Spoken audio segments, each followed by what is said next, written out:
Praying about? Three. If you don't have three, then good for you. You have good focus. I need you to write down 3 prayers. They can be dreams, something that you feel like God has promised you, a calling, a job, a relationship. These things God has continuously put on your hearts. You've been praying about them. You're reaching for them. After you write down your 3 things, I want you to write down 3 reasons why you think it won't happen. All those reasons that come to your mind every time you think, I can't. 1 for each dream if you can. Don't overthink it.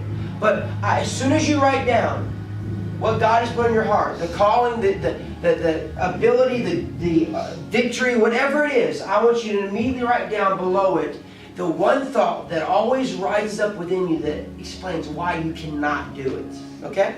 The doubt, the fear, the guilt, whatever it is, your ability, your past, whatever it is, write that down.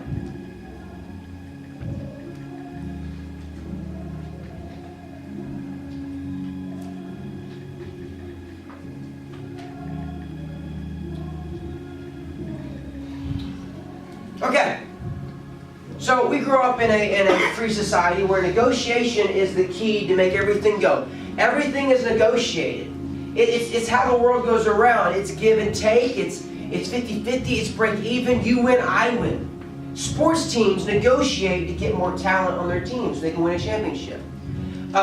Producers, store owners, business owners, they negotiate prices to sway the consumer. Politicians negotiate policies to try to make their change they want to happen. Everybody negotiates. Judges negotiate with lawyers, and children negotiate with their parents to try to not get beat and try to get a better allowance. We try to connive and wiggle. I'll give you some of what you want, not all of it. If you give me some of what I want, not all of it, so we both can get something and leave happy. It's where both parties leave satisfied. That's negotiation. And see, we're so used to this because in history class you learned about every war and how this ended with negotiation. Peace came out of compromise. Somebody settled to give up this much land or not kill this person. And because of this negotiation, everything worked out. And so we get used to thinking, well, negotiation is a part of life. Compromising, breaking even, giving up, lowering expectations so that I can get a little bit of what I want because the rest is unrealistic. Becomes so ingrained in our hearts we don't even realize. Moses finally gets the command. Now it's time to stop wandering in the wilderness, Moses. Turn and walk towards your promised land. After 38 years of wandering, now they're walking toward their promised land.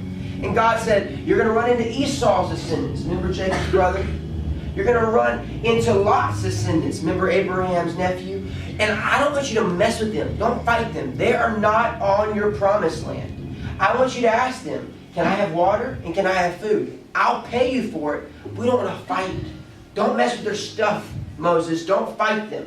And so Moses gets used to negotiating. He sends ambassadors. Hey, you give me this and I'll give you this. I won't fight you if you give me this and everything will work out. It's a win-win scenario. And so they go through Lot's descendants, Esau's descendants. And now they're right in their promised land. And God says, now it is time to fight.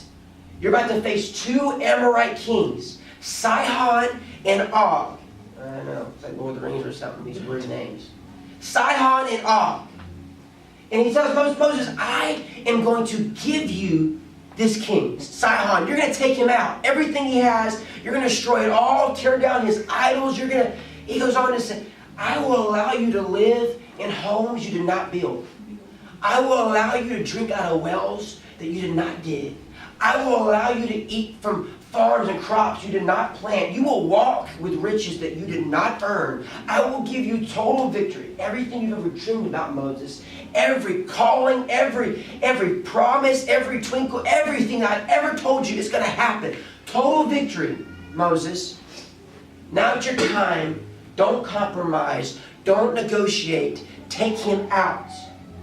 But Moses, getting used to negotiating, maybe he was fearful. Maybe he thought, well, the possibility of us taking him out, I don't know. Maybe we should just try for the best we can get.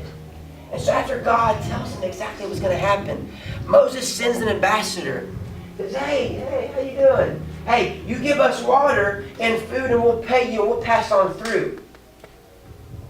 And I'm sure God was a little baffled. Like, what are you doing, Moses? And Moses gets back word from the king. No. And so when they approach his threshold of his land, they see an army ready to fight. And as soon as Moses realizes, I can't back out of this, I can't talk my way out of this, I can't compromise, I have to go for everything, I have to go for the gold, I have to fight for everything. God says, see Moses? Moses, I hardened his heart. The Bible says that. I hardened that king's heart so that he had to fight because I've given you the victory. Moses fights with the Israelites and they win everything. It goes exactly how God said it. Total victory. Now let me ask you, write this down for me. Why would you ever negotiate with something that God has already given the victory over? Why would you negotiate with things that God has already promised you that you'll have all of it? Why would you negotiate with doubt when God said you can do this? Why would you even try to compromise with your fears when God says every calling, every ability, every dream that you feel so passionate about is going to happen? Why would you ever try? Why would you ever give those lesser sides of you the chance to lessen who you can be? That's what we do. We will look at our reality and we will allow our past to negotiate with our future. Your future seems bright. You want to do all these things. Then your past says, that's not very realistic. You should aim lower. Aim for what's real. And your future says, you think so? I think so. And so you try to meet in the middle. You try to appeal to the good of your past and to your future. We do this all the time. You feel a drawing every single day of your life inside your inner conversations. There's negotiations happening of how you will live, how you will act, how you will think, how you will be. The world is trying to negotiate with you. You can be a little like Christ, but not too much, because then we'll get uncomfortable and we can't be friends with you. And so your flesh is saying, you can have a little bit of holiness, but can you calm down over here because you look weird? And so every day when you walk in school, your peer pressure and your insecurity is saying, can I wear less and still love God? Can I act a little more like this and still do this? And you're negotiating with yourself. You're trying to find a happy ground where you can have friends you shouldn't have and friends you can't have. Because here's why you do it. Here's why I do it. Here's the danger of negotiation. We will always leave something on the table if you negotiate. If you allow your guilt to crush your pride, if you allow your fears to crush your bravery, and you try to meet in the middle and appeal to both because it's comfortable, it's easy to say, okay, passion, okay, calling, I don't really believe in myself that much, so I'm going to meet in the middle and play it safe and do a little bit of it, but not so much, so that I can be comfortable but yet feel good about myself. And so it's 50-50 split. But when you walk away and you go home and you lay your head on your pillow at night, you don't realize you are leaving so much on the table. God does not believe in win-win situations. God doesn't think your flesh should win and your spirit should win. He thinks that your spirit that He's put inside of, that it should be everything to you. It should override everything. God believes that when He says it's going to happen, it's going to happen. There is no compromise. If God believed in compromise in negotiations, instead of fighting Goliath, when a whole army went to fight him and a king was shaken, instead of sending a boy, because that doesn't make sense. The possibility, it doesn't look like it's going to happen. Why would you send a boy to win a battle? And so, wouldn't God negotiate? Wouldn't they say, okay, this isn't going to work out for us? Fear. We're going to send a boy to be an ambassador and give a peace offering. No, God sent that boy to take him out. Why? Because God doesn't play half and half. God doesn't want you to settle. God doesn't want you to stay in between condemnation and in between grace. God doesn't want you to pull between carnality and an on-fire heart. God wants you to be all in. Here's what happens. Jacob's wrestling with God. Wrestling in the night. Esau's coming. He's afraid. He's confused. Jacob, his name means deceiver. He doesn't know who he's going to be. He's tired of running. He wants to be changed. His father had a promise that he'd be special and have a ministry and have blessings and have a calling and be important and have a job. And he's feeling all this, but he doesn't know who he is. And so he's wrestling with God in the night. And God says, before it's all over, says, let me go. Now, here's why we get confused. Because God told Jacob to let him go, but Jacob said, I will not let you go till you bless me. And you know the story, he wrestled and he wrestled and he wrestled. And finally God touched him, changed his name. He changed his identity. Jacob didn't negotiate with his identity. He wrestled further than he ever thought. He pressed. He reached further than he ever thought he would. He prayed more than he ever thought he'd ever have to. He didn't give up. And his life was changed forever. Israel, the father of many nations, was birthed that night because Jacob would negotiate with his fears, his fatigue, with complacency, with his past, with his ungodly friends. He would negotiate holiness. And so God touches him. But let me ask you, why did God say, Jacob, let me go? Because God knew that Jacob needed to wrestle through it. Why did God give him the option? See, we think if God really wants me to be called, it's going to work out. God would never let me walk away from it, right? If God really loves me, he'd never let me walk into danger, would he? He'd never let me walk away. If God is ruling my life, it's not going to mess up. So when it messes up and you fall short and it doesn't happen, you think, well, it wasn't God's will. So we begin to think that it's only the open doors that are God's will, and the shut ones are not his will. And here's why we get so confused when God allows you to walk away from your prayer life. When God allows your heart to be turned and you're thinking thoughts you never thought before. When you're wanting to wear different things and you're wanting to be around people and you don't know what's going on. Here's why God allows you to walk. Because we misunderstand that the open door is not always the right door. Sometimes it's God's will for you to face a shut door and learn how to knock. God will say you can go to test how long you'll stay there. God will say you can leave your calling, leave your purity, leave your prayer life, leave the promise, that job, that dream, that spouse. You can walk out on all of it. You can stop wrestling Jacob for one reason and one reason alone. He wants to see how many times you'll walk around your Jericho. He wants to see how long you'll knock. You see, Goliath was a shut door, not an open one. We think, the door will open in God's will, and I'll walk through and there'll be a bright light and manna from heaven.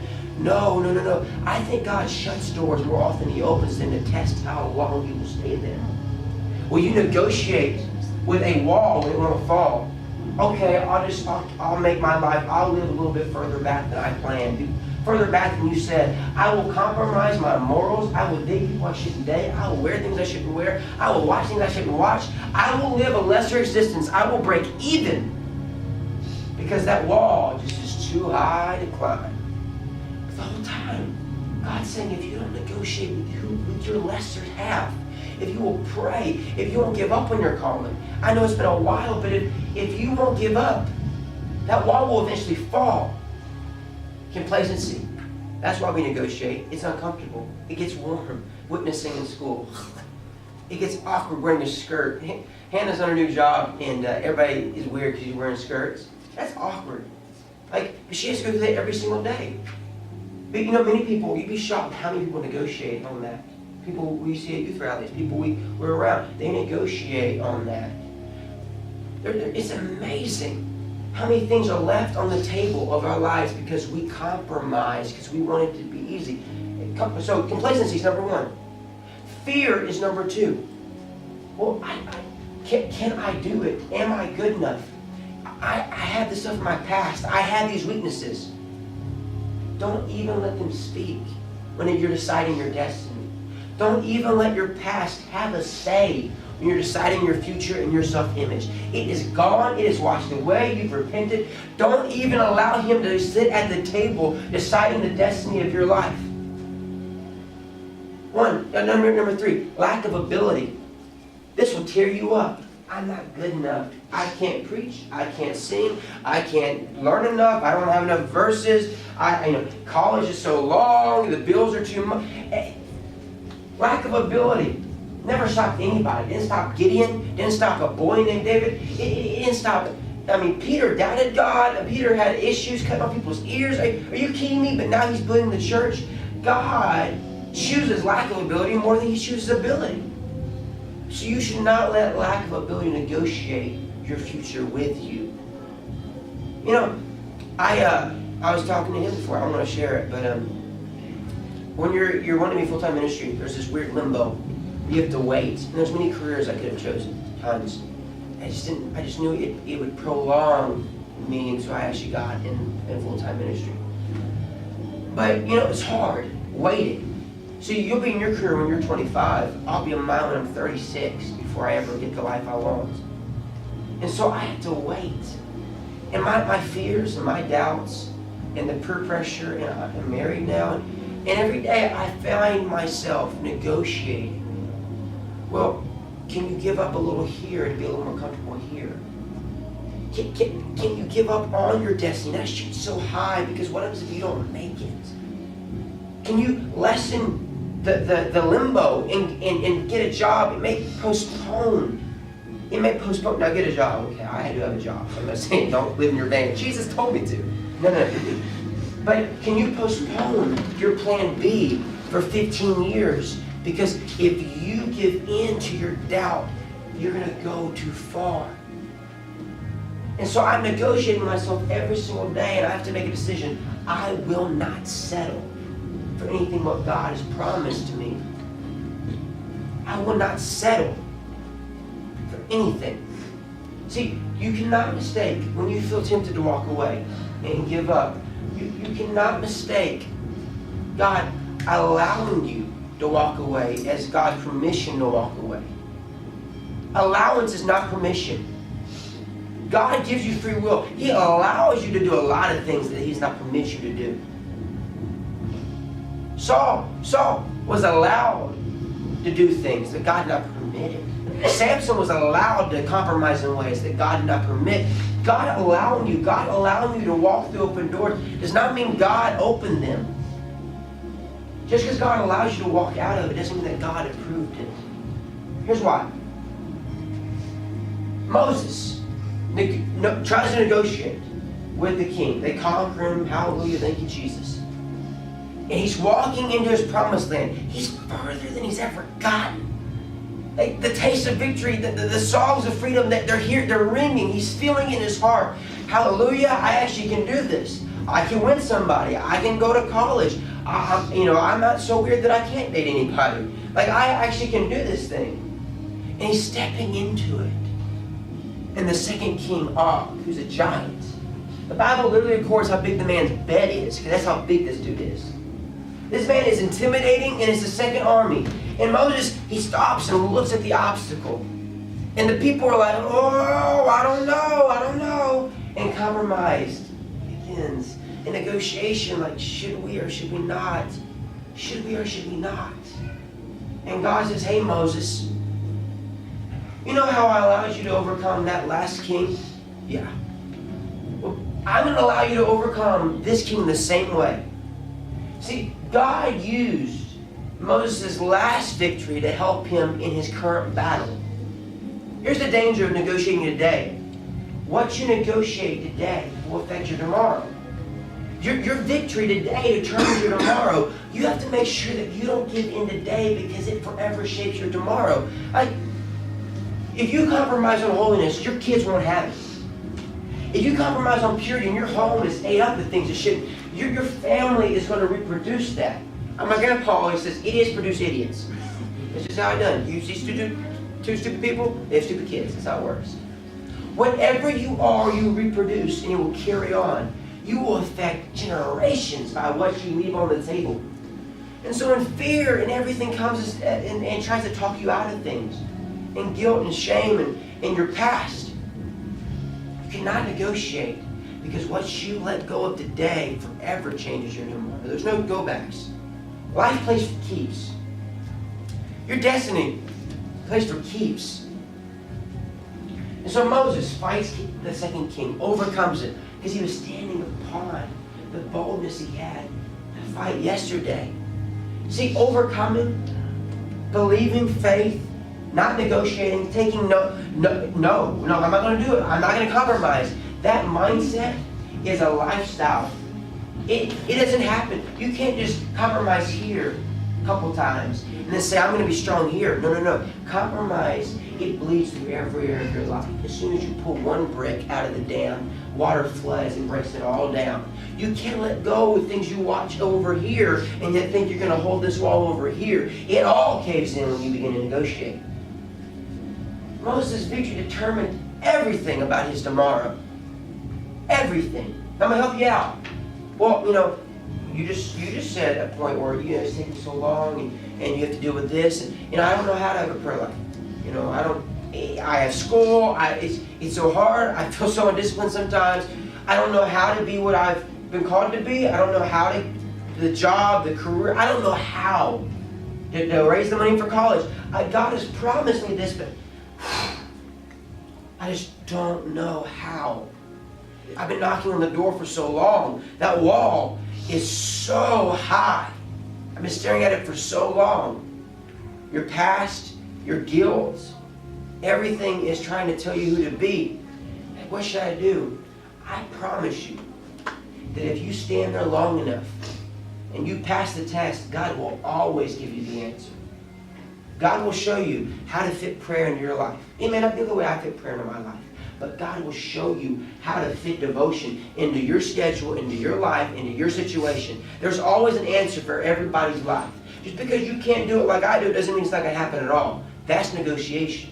I don't have the time they have, so I just won't do it. I don't have the talent they have, so I just won't do it. You're negotiating with what you don't have. Don't negotiate your destiny. If you sit there long enough and you keep walking around that wall of Jericho, God will find your solution. He will give it to you. How can you be used? How can you overcome? How can you find you? How can you get out of this? It may not be like anybody else's, but God will put His fingerprint on your life if you will knock at the door long enough. Don't negotiate your future, your morality, your identity. Don't allow yourself to fall short because you're trying to appease so many different voices. You can't have one foot in this and one foot out. You can't do it. Every day you walk to school, you feel your heart negotiating. Well, can I just be a little more timid in this? Can I do this? Can I do that? You find your heart negotiating. Can I act this way? Can I talk this way? Can I date? And every day you're trying to find a happy middle because your flesh wants it. You're trying to find, how can I sit on a pew but yet have fun? And you will find yourself leaving your future on the table every single time. Stand with me.